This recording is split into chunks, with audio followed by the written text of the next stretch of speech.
Sojin your face anxiously, their face with worry.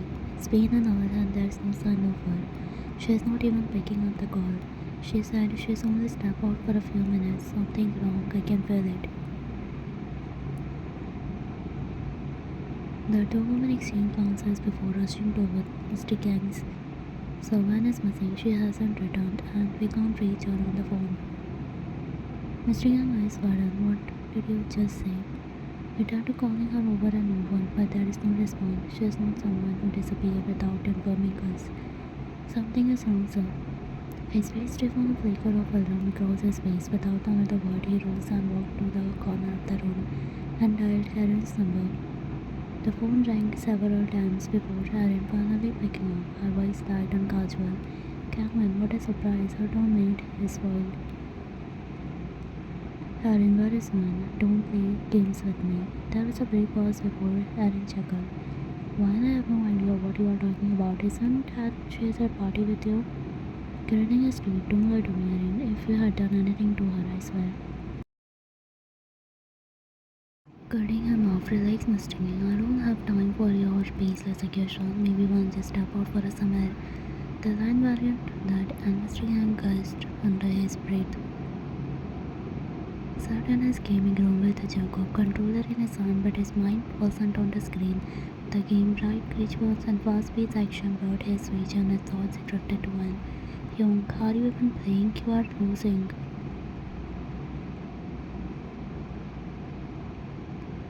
He snapped out of his gaze and Choco leaned back, crossing his arm. One of vocals, take a break and figure out what's on your mind. He sighed, setting the controller down, pulling out his phone. He stared at her message. Missed call is now hovering over the screen. To himself, I shouldn't. She's probably asleep, but he couldn't resist any longer. It just started and he needed to hear her voice, her safe, soothing voice. Finally, he pressed the call button.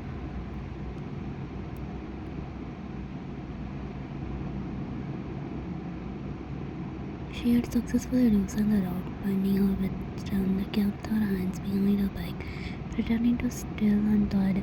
She watched the two men left the room, muttering about getting food. Only one man remained, his back turned to her as he scrolled through his phone. In a calm voice, "You are not going with them." The man glanced at her but didn't reply. "I mean, you must be hungry too. They'll probably eat everything before you get there." Crossling, shut up. One makes slightly, noticing his dismay. Gripped tighter on the phone. "Come on, it's not like I can go anywhere. My hands are tied. Remember?" The man hesitated. "They are probably laughing at you right now, leaving you here to guard me while they stuff their face." She saw his shoulder tense. "Fine, but don't try anything funny." Without another word, he stepped out, slamming the door behind him. One heart raced as she sat up straight, her mind racing just on her phone, vibrated slightly in her pocket. A bit hissed, "Oh God." She carefully pulled the phone from her pocket and grateful it was silent mode. Her head escaped and she saw the caller ID of Taehyung. She stared at her phone screen, the name glowing softly. Her hands trembled slightly as I answered the call. Her voice calm yet deliberately soft. "Hello." His deep voice timidly filled her ears. Triggered with concern. Where are you? Why haven't you been picking my calls? Are you okay? I'm fine, Taehyung, not out. Her eyes darted the door. It was still closed, but she could hear a faint voice at a distance. She shifted her position slightly. He went silent for a moment, and she could almost picture him running a hand to his head. His voice was, "I'm missing you. Can we video call? I need to see you." Her heart escaped, panic flashing across her face. "No, I'm about to go to the bathroom. I will call you later, okay?" She tried to sound casual, even playful, but her tension in her body betrayed her. "Calm down." His voice soft, almost flirting, but she couldn't let him push further. "I will call you soon, they promise. Now go back to your game and stop worrying about me." Before he could respond, she ended the call and slipped her phone back into her pocket, exhaling deeply. The man locked the door from the outside and left. "You can't open it now." You start looking down at the basement. That's when you realize there is the same hotel's basement where you were staying. As you see the hotel name on the piece of furniture, there are two doors in the basement. Your eyes widen when you spot the hotel room keys. Thank God, you hurriedly grab the keys and open the door. Finally, after managing to open it, you carefully step out in the corridor. Your heart races as you see two men approaching. Quickly hide behind a table. They walk right past you. Once they are gone, you stand up and started running until you reach the hotel lobby. Staff, ma'am. A staff lady looks at you in a shock as you stand there panting. Here, Kimberly, right? You look at her and nod pretty heavily. We have been looking out for you. I will inform everyone right away. She says happily and turns toward the receptionist. You look at her for comfort and then your eyes land on Sojin and Sia, who will immediately run towards you. Well, are you okay? Why is your arm messy on your dress torn? She asks with a concern while the staff sober and hands you some water. I was kidnapped. Both of your face white and in shock. Oh my God, Sojin has fallen on your right ankle. Why need you dressed and vanished? Meanwhile, in Gangman's room, Gangman, what the heck have you done?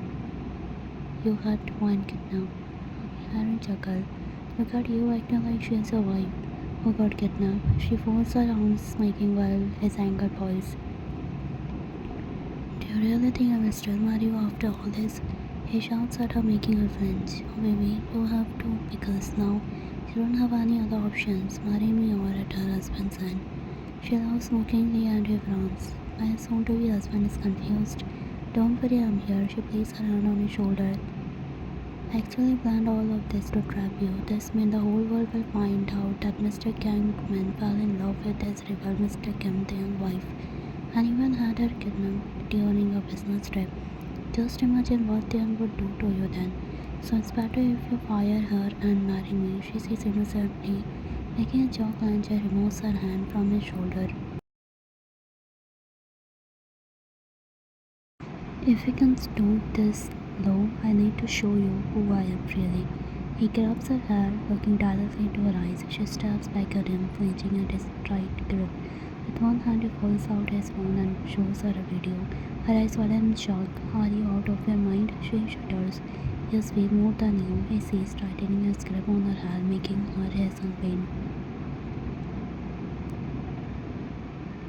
No, please don't do that. He laughs at a miserable state. On the live video, it shows Erin's father who lost his eyesight in an accident 2 weeks ago after undergoing to restore his vision. His eyes still covered with a bandage, leaving him unable to see. Erin heart races as Gangman's men are seen holding her to back of her father's head. You know what? Just one girl and that old man is gone forever. Both for me and for my father, whom he has been pretending to be friend with all this time. Harrison's flushed with anger, but she keeps her mouth shut. Please don't do that. He laughs again. No, what did you do to one? Just because you were jealous, is that forgivable? I will apologize to her, but please leave my dad or I. She stopped herself or what me? Will you? Me or her? She forces herself to stay calm. Yeah, go ahead. That old man, he says into the phone. No, please don't do that. Leave my dad, I will leave you too.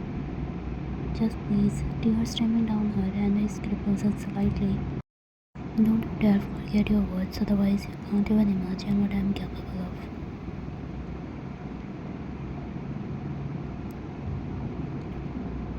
In the room, while my phone is here, can you give me your phone? She nods and hands it to you. You dial his number and call him. He usually doesn't pick up the calls from unknown number, but you still pray he does. Finally, he answers. Hello, Taehyung, where are you? Why are you calling me from Sia's number? How do you know it's her number? He sighs. You were the one who called her from my phone and received it. Alright, are you okay? Yeah, but I miss you. You say your voice trembling as you really start to cry, remembering all his words before you left for this business trip. So Jane and Sia exchange glances and quietly leave to give you some privacy. God, I miss you so much, man, but why do you feel like you are crying? Tell me the name of your hotel in Busan. I am coming right now. Your eyes weren't imagining him already putting on his jacket, ready to rush out.